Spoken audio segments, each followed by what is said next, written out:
Tim David, Mitch Owen. Thanks for joining us on the podcast. How have you settled into the Pegasus Hotel here in Jamaica? First time in Jamaica for both of you, is that right? Yeah, for me, yeah. Tim? First time in Jamaica. First time, Yeah. I've settled in well. There's not heaps to do around here, but at least the climate's nice and warm. We lie by the pool. There's a bit of You want me to jump in or to give you a little bit more than Mitchy there? It was long travel for a couple of boys coming from Australia, but heard good things about Jamaica. Great food here. Obviously, there's beautiful things on other parts of the island, but for us in Kingston at the moment, we're focused on cricket, so extracurricular activities are by the wayside. So you came from Perth, didn't you, Tim? How long was the trip over, and what was your sort of route that you had to take to get here? Yeah, we went through the US, which can be notorious for tough transfers, so it took a while, but a couple of close mates that are part of this team to travel with as travel companions, so a couple of days of sleeping. We've probably been here 3 or 4 days now and starting to feel a little bit more human. There's a bit of a Hurricanes flavour to this squad now. Got you two, obviously, Nathan Ellis. Matty Wade was here with the test squad. I think he's gone home now after the first T20 training session, but it's good to see. And how you're all sort of settling in amongst, I guess, you, Mitch, first time with the Aussie squad. How are you settling in? Yeah, it's obviously a lot easier when you come into these new environments and you know quite a few of the people. Obviously, the success we had last year sort of brought us all quite close, and throughout the season, and then obviously the celebrations after the final, we all sort of bonded a little bit more and are quite close. So it's made the transition coming into a new squad quite easy. So, a lot of guys would have you as two of the biggest hitters in the country, in Australia, me included. Is there a little side competition going on during this series as to who can sort of hit the biggest six? I don't want to. Nah, I'm not having a part of that. He's got it. He's got it well and truly, and he knows it. Doesn't matter what he says here, but he knows it. Fair enough. I'll be happy to see plenty of big ones fly off Mitchy's bat. That'll get me going. We'll just touch on the test series that's just finished, just briefly. I think you were here, Tim, on the night before the last day.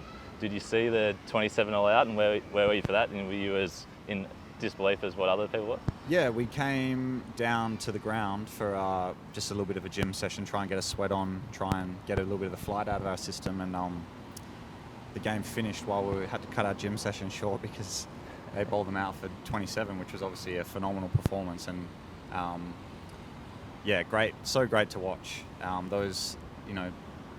Being a cricketer, I don't take those fast bowlers for granted, having them as part of the Australian team, but they're phenomenal, and to see them, probably at their best on a tricky wicket.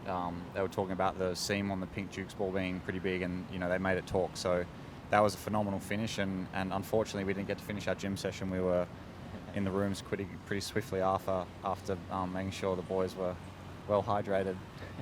Did you say it, Mitch, or were you in sort of transit to Jamaica? I was in transit. We stopped in Atlanta for a few hours, and that's all you need, really. Caught the end of it. Yeah, caught the end of it. So no, it was good to watch. And we were actually, when we left Dallas, we thought, they might just be finishing as we touched down in Jamaica, but they were well and truly on their way as we got here. So it was good to see.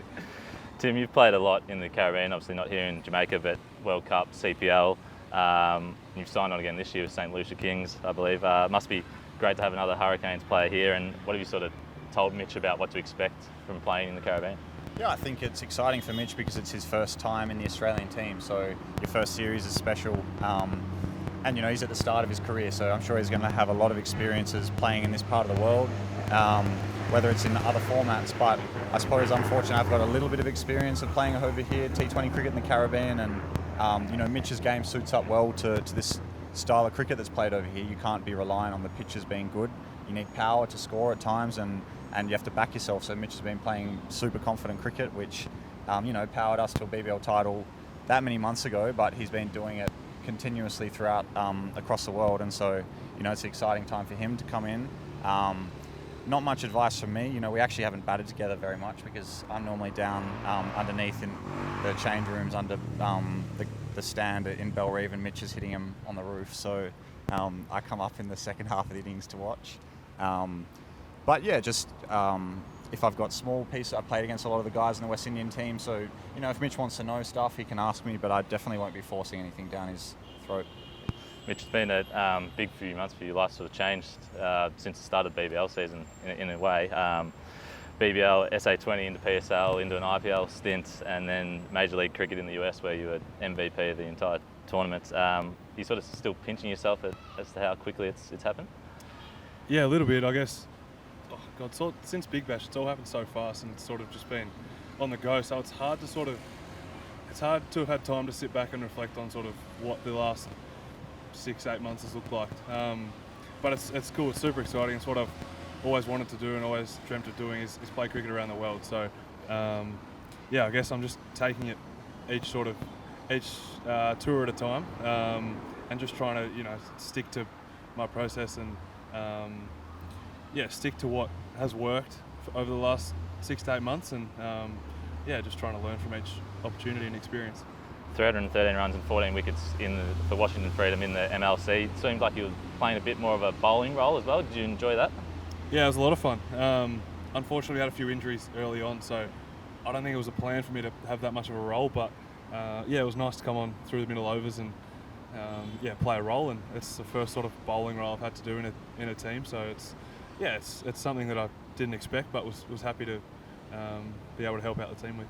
And the experience of going from sort of competition to competition, it's obviously quite a new one for you, but you sought out anyone as to how to, I guess, sort of cope with that experience, going from one team to the next team and that kind of thing? There's probably not an individual or anyone that I go to, but each team's had so much experience and knowledge around, whether it's the coaches or the senior players on the team. So it's easy to tap into those sort of guys and in those situations and see how they go about it. But I haven't felt like it's been a drag at all, like that might suggest. But I guess it's because it's all so new. It's all sort of exciting at this stage. So I'm just rolling with it. And Ricky Ponting was obviously involved in the Hurricanes somewhat, but head coach of the Punjab Kings and then head coach of the Washington Freedom. How's that experience sort of been playing under him? I guess probably for the first time in your career. Yeah, I mean, I guess MLC was probably the main tournament that he sort of helped cricket-wise, and I was only there a little bit for the IPL, so a little bit at the back end when all the finals and that were happening. So yeah, MLC was great experience. He's obviously Ricky Ponting, a legend of Australian cricket. So yeah, it's been cool to sort of create a relationship there, and he's got so much knowledge and experience that he's passed down. So it's been good.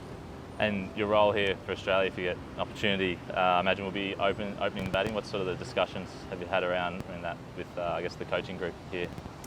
Well, I think the top order's probably pretty set. There's some unbelievable players up there. So if it's down the order, that's another role I'm excited to take on.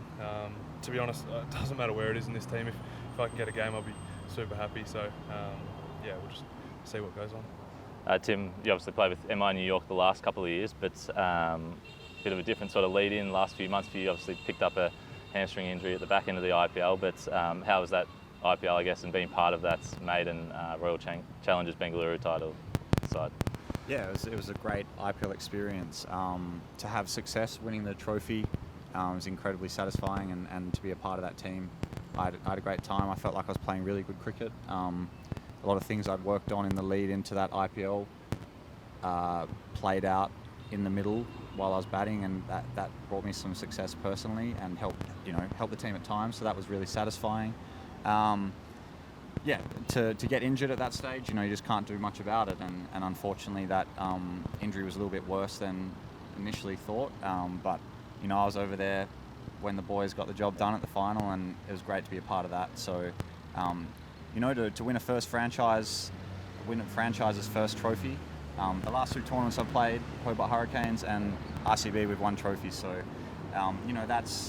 that's incredibly satisfying as a player to be a part of those championships. Something to look back on fondly, and it makes me hungry to keep improving and keep being a part of teams that can be successful and find a way to contribute successfully to those teams. What was it like sort of being there and seeing the emotion sort of out of Virat Kohli, and AB de Villiers was there as well? What was that kind of experience like to see, I guess, how much it meant to those guys? Yeah, you know what it means to guys, because guys have spent years playing there, and you invest a lot of physical and emotional energy into those tournaments, particularly IPL. You're in India for 10, 11, 12 weeks. That's can get a pretty hard slog at times through there. So you're under a lot of scrutiny during games. So definitely a super satisfying experience. I think I've done 5 IPLs. Those guys have done 10. It was Virat's 18th IPL. He's been there since the start. So, they're obviously significant major players, and it's about being a part of a team. You enjoy those celebrations together, and we certainly felt well rewarded at that time at the end of the season. How is the injury tracking? Was it all sort of rehab back in Perth, or were you able to do a bit of training, work on the game, or get out and just sort of relax and that kind of thing? Yeah, it's going really well. It was just a good rehab block at home, and to be honest, I don't get much time with my calendar how it normally is to be home. So I was home for 4 weeks, which is probably the longest I'll be home in the next 12 months. And so it sounds silly, but that kind of period can try and set the next 12 months, set the rest of my year up. So do some good physical work. I had a good rehab. The CA medical team put me in touch with a really good physio, really good S&C, and they worked with me closely, and it was really good to get that period of rehab in, and get a little bit of time down on the golf course, a bit of time at home, seeing friends, family, all that sort of stuff that recharges you before some busy international series with Australia and other T20 commitments. You got the golf clubs over here as well? They've come. I haven't been yet, but yeah, there's it's a quick turnaround, this trip in the Caribbean. There are some good golf courses. Maybe when we get over to St Kitts, there'll be a little bit more going on there, and then on to the CPL after this tour and after our top end tour. Have you played in St Kitts before? Is that? I have. Yeah, I've played a few times there, a couple of seasons. It's a great island. You stay so close to the ground, and there's lots on offer. So the boys are certainly looking forward to getting over there when we do.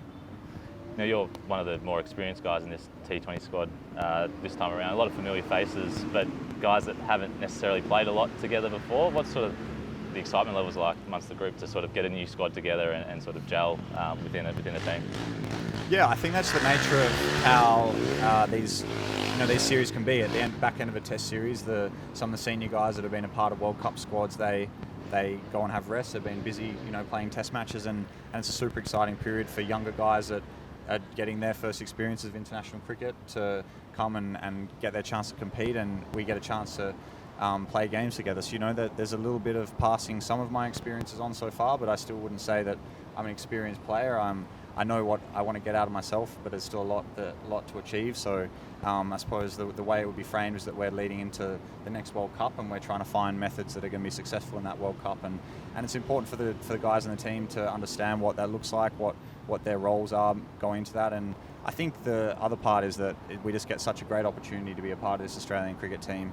It's so rare to be able to travel the world with mates, guys you've got so much in common with, and we spend so much time, we get to do cool stuff on tour. So then when we get the chance to represent the team on the field, we want to give it our all. Certainly for myself, the more I play for Australia, the more hungry I am for success. So I'm excited for this series, and I'm excited to play with my mates again. You talk about the travel, Mitch. Is this sort of your first experience travelling overseas playing cricket this year, sort of since the BBL? Is that? Yeah. It's all sort of first times this year since probably the start of the year. I played a little T10 in the Cayman Islands last year, but that was only 7 days, and since Big Bash, it's all sort of been go with different parts of the world. So yeah, it's been really cool. Coming into this squad the last few days, have you found anyone that you sort of drawn to, or is it kind of like you played with Maxi in the MLC? You've got the Hurricanes guys. Is there anyone you're drawn to? You've got sort of. It's probably tough to say at the moment. Only one training in, but no, honestly, it's been a great vibe hanging by the pool, and at training yesterday, it's everyone's super welcoming for my first time, and it seems like a great group to be a part of, like Tim's just spoken about. Andre Russell retiring from T20s after these first two matches in Jamaica. You played with him for the first time last year, is that right, in the CPL? Is that the first time you played with him? Yeah, I played with Dre in the CPL last year, and to be honest, that's such a great experience for me. Amongst other guys that have played for the West Indies, he's one of those icons of T20 cricket, and I'm sure he's inspired a lot of people to enjoy the game. The Caribbean boys, the Jamaicans and Andre, they're so athletic. They've got so much charisma. They provide so many highlights and things that people, I certainly enjoy watching them play. So, this is obviously his hometown. I'm sure there'll be a lot of people in Sabina Park there to support him in his farewell in international cricket. I'm sure he's still got a lot. Well, I know he's still got a lot to give to the game, and hopefully we see some of that over in the BBL because he's provided a lot of highlights for us so far. But yeah, it's he's a formidable opponent, and to get the opportunity to play with those sorts of guys, you see what makes them tick, and you can try and measure your game up against them and sort of pick certain things, and that helps you grow and try and improve all the time. That was for Trinbago Knight Riders, and you obviously played a lot against him, I think, over the time as well. Obviously, a lot better being on his side than coming up against him. Yeah, I would have played a lot against him now. Most often, to be honest, he bowls a lot of death overs. He gets given the last over, so yeah, he does that as well as smacking him miles and taking catches. So, those guys, they play all over the world. They've done it for a long time. When I was in my teens and early adulthood and watching cricket, I didn't know that this was going to be my career path, and I'm very fortunate that I get to play so much cricket now, play T20 cricket. I love doing it, and those guys were the guys that you look up to at the time. They're the ones that are inspiring to people, and they certainly draw a lot of eyes to the game. So for him to not be playing international cricket anymore, I'm sure it's probably nice for him to be able to finish on his terms at his home ground. We'll digress to the BBL for a little bit. You've just signed on for another 2 years. Mitch, you re-signed at the end of last season. I don't think there was ever any doubt that you wouldn't re-sign Tim, but Mitch, it must be good to have that officially confirmed and pen to paper that Tim's coming back next year. Yeah, very good.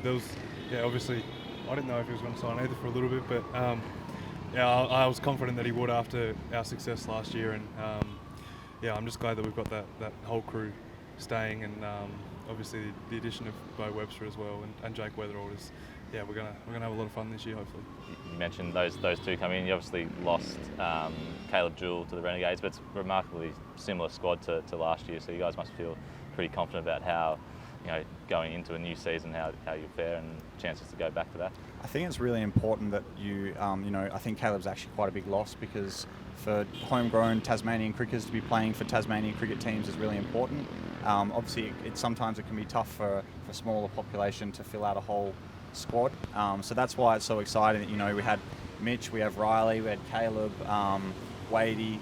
They're the heavy lifters of local Tasmanian guys winning the title for the Hurricanes for the first time. So to bring Bo back to the Hurricanes is a massive add for us, and obviously he's established himself so strongly in Australian cricket recently over the last couple of years with strong performances. Now he's in the Test squad and doing a great job. So we're looking forward to having him as a part of our team when he does come, and I think he's going to add a lot to our team. We've started to build a great team morale, which is super important, and I would say a massive factor out to us having a good season last year and being able to win the trophy at the end of the year. So looking forward to seeing having him around, and I'm sure he's going to add so much. So continuity, of course, when you find yourself in a change rooms that everyone's having a really good time, and you've got to keep checking in on that, because it's not just a given. We could come back and lose the first 3 games, and Mitch and I might hate each other. So you've got to. It's all relationships are a work in progress, but it's really important that we did get Bo back, and we have the majority of the Tasmanian cricketers that are on the main stage performing for the Hurricanes. Mitch, you were sort of the story, I guess, of last season, the way you sort of had that breakout campaign. Who's someone we should keep an eye on this season? Potentially could have a sort of similar season. Hopefully we play with the same 11 as last year and swap Bo for Caleb, and it stays like that. You got anyone in mind? Well, obviously we've signed 2 overseas that haven't played for the Hurricanes yet, so we're looking forward to seeing what they can bring to our 11, and they're going to be bowling spin out there at Bell Reef, so that's really exciting. But if you look at more broadly at the competition, there's a couple of young quicks that are being touted as being pretty good, so it'll be exciting to see those guys hopefully get an opportunity and play well on that stage, and we'll see how that goes. But as it always is with these tournaments, someone puts their hands up, and there's opportunities there for guys to not only make a name for themselves, but to entertain crowds, and that's what we want to see in the Big Bash. We've seen, we're probably talking about a bit of a resurgence over the last couple of years, and obviously that's down to COVID and other factors, but it's great to play at the main grounds. It's great to have them sold out. That's what we want to play as players. The atmosphere at the BBL final last year for us. We normally get 7,000 on a good night at Bellerive, and I think we had 15,000. They're all chanting Mitch's name. So